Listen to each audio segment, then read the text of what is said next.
Welcome to you all, my dear students of BSc Part 1 Mathematics. I am Dr. S. Pandey. Today we have second lecture of paper calculus, paper third mathematics. Today we shall discuss about product of two vectors. Product of two vectors और उसको generalise करेंगे तो product of three vectors की बात करेंगे। संख्याओं का गुणन एक प्रकार से होता है, वेक्टर्स का मल्टीप्लिकेशन दो प्रकार से होता है। एक होता है स्केलर प्रोडक्ट और दूसरा होता है vector product.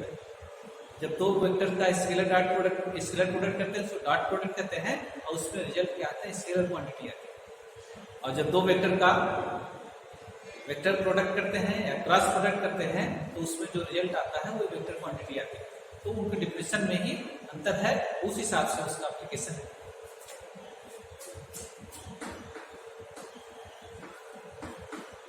Product of two vectors, उसमें there are two types of product of two vectors. There are two types of product of vectors. पहला है वेक्टर प्रोडक्ट, पहला है scalar product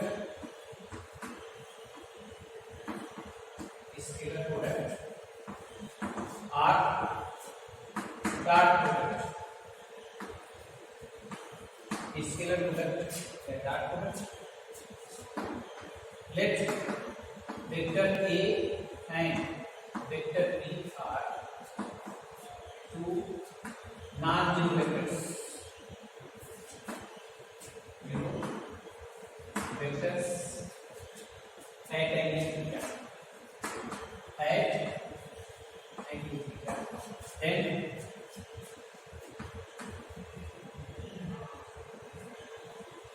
their dot product,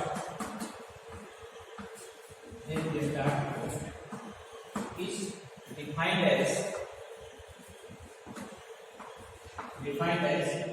vector A dot vector is not vector A not vector B cos theta. Not vector हटा के simple ए भी लिख देते हैं, वेक्टर हटा के ए बी cos थीटा।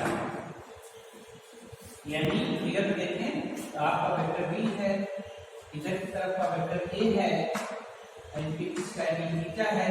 तो एक पोजीशन देखा जाए ए बी cos थीटा, ये क्या है, बी cos थीटा। और ये क्या है, इसका मैग्नीट्यूड ये है। एक वेक्टर के मैग्नीट्यूड में दूसरे वेक्टर का जो प्रोजेक्शन आता है वो जो मल्टीप्लाई कर देते हैं, तो इसके लिए विकास थीटा में एक मल्टीप्लाई कर दिया। ये जो क्वांटिटी बन के तैयार होती है इसको हम कहते हैं scalar product of vectors, vector A.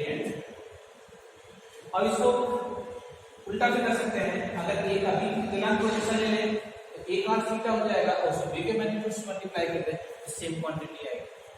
यानी एक वेक्टर में दूसरे वेक्टर का जो प्रक्षेप बनता है उसका उसके पहले वेक्टर के मैग्नीट्यूड में दूसरे वेक्टर का जो प्रोजेक्शन बनता है उसका हम मल्टीप्लिकेशन कर दें तो जो क्वांटिटी तैयार होती है स्केलर क्वांटिटी होगी, उसको कहते हैं scalar product of two vectors. और इसका बहुत यूज होता है वर्क निकालने में। फोर्स का डिस्प्लेसमेंट से डॉट प्रोडक्ट करते हैं वर्क का, फिजिक्स में, ठीक है। ऐसे तमाम चीजें डॉट प्रोडक्ट से निकाली जाती है। तो इसमें प्रोजेक्शन का मल्टीप्लिकेशन होता है दूसरे वेक्टर के में। Etch is product of magnitude of one vector with projection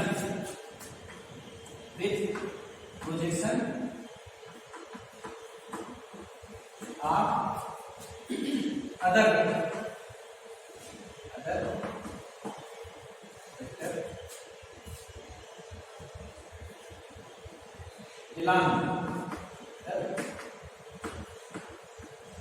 physics में इसका यूज बहुत है।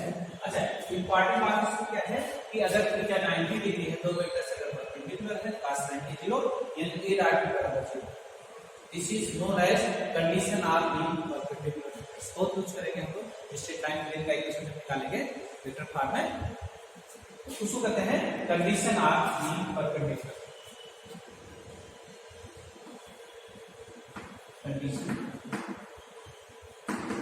Condition of being perpendicular vectors.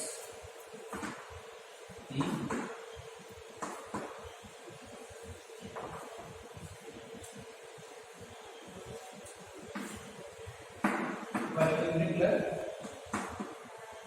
vector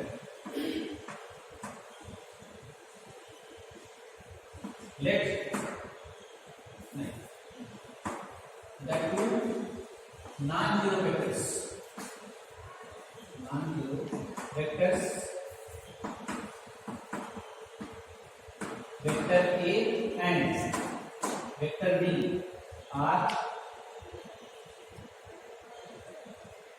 perpendicular vectors.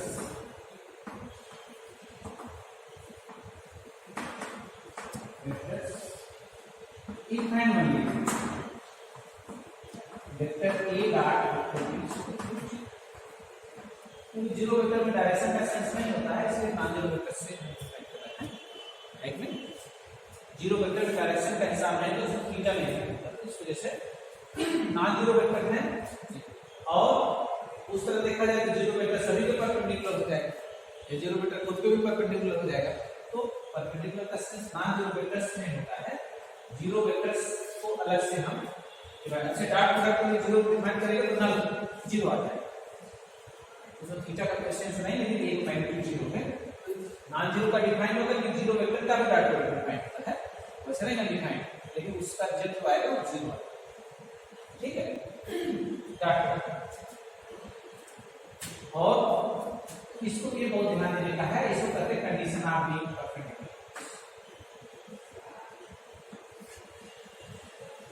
और इफ A और B is 0, then vector A dot B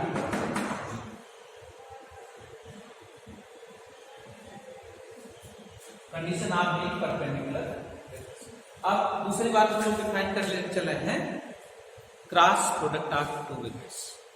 cross product of two vectors, दो vector का सदिश गुणन, स्केलर प्रोडक्ट अभी डिफाइन किया। अब हम लोग डिफाइन करेंगे vector product of two vectors. दूसरा है vector, welcome to you all, vector product of my dear students of BSc part of mathematics. I am doctor S Pandey. Cross product of two vectors या दोबारा अंग्रेजी we have the second lecture of cross product of paper third mathematics. Today we shall discuss let vector A and vector B are non-zero vectors at angle theta. Then vector A cross vector B, then vector product is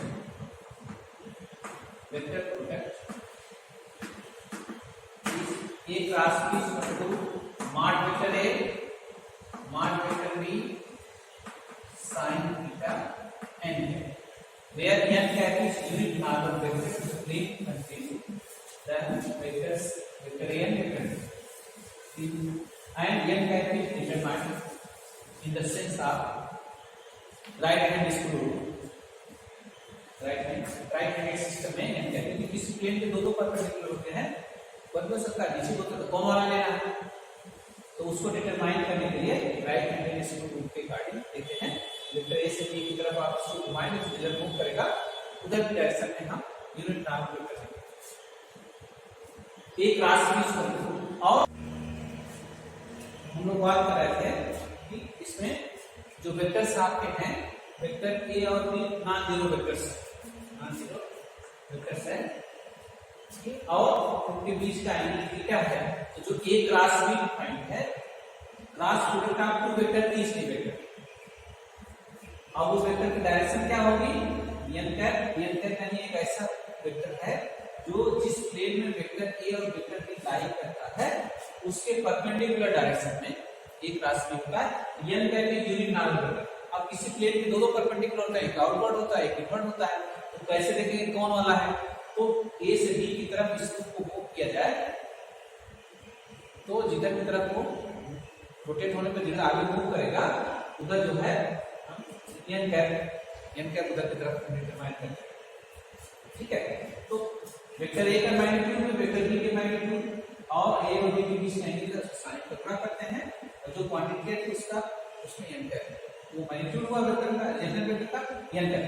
और ये क्या represent करता है, area of vector A और vector B से जो समानांतर सदिश बनेगा उसका जो एरिया बैठेगा वो क्या है, बेस इनटू परपेंडिकुलर हाइट।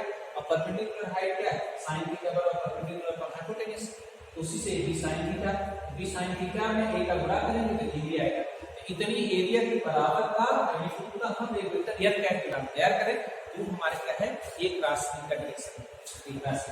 और अगर वेक्टर a और b पैरेलल हो जाए तो एरिया 0 हो जाएगा। आप देखिए अगर ये b कैसे हो जाए, एरिया 0 होगा तो क्रॉस प्रोडक्ट 0 नल वेक्टर आएगा। क्रॉस प्रोडक्ट क्या आएगा, null vector.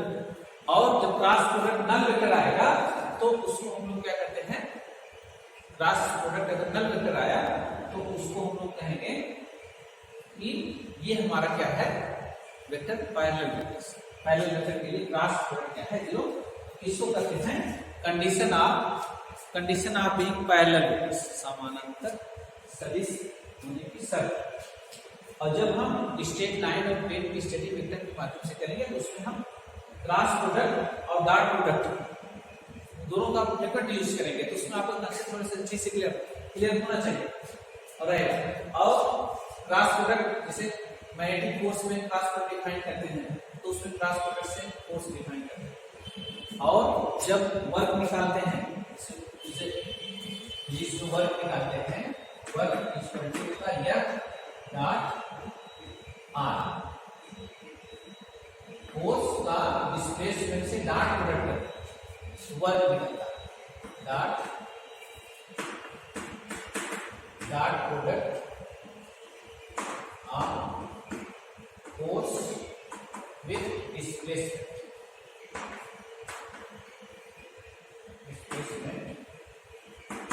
Is work. Cross product कैसे निकालते हैं, जो मैग्नेटिक फोर्सेस निकालते हैं उसमें जो है क्रॉस प्रोडक्ट का यूज करते हैं। तो मैग्नेट वाली चीजों का जब स्टडी करते हैं रोटेशन वाला तो उसमें अक्सर क्रॉस प्रोडक्ट का यूज करते हैं। तो फिजिकली मतलब और ये कंडीशन, तो कंडीशन ऑफ बीइंग परपेंडिकुलर क्या है, a डॉट b बराबर 0। कंडीशन ऑफ बीइंग पैरेलल क्या है, a क्रॉस b बराबर 0। इसको खूब दिमाग में ठीक से क्लियर होना चाहिए, है नहीं। और एक बात है कि dot product commutative law hold करता है, a डॉट b बराबर b डॉट, लेकिन cross product commutative law hold नहीं करता है, वो आपका क्या है, not commutative, is not commutative. a cross b not equal to b cross a dot b cross a के बराबर है, a cross b not equal to b cross, but vector a dot b equal to vector b dot b। ठीक है, तो इस हिसाब से अगर आप देखेंगे तो cross product is anti commutative, a cross b। Thank you.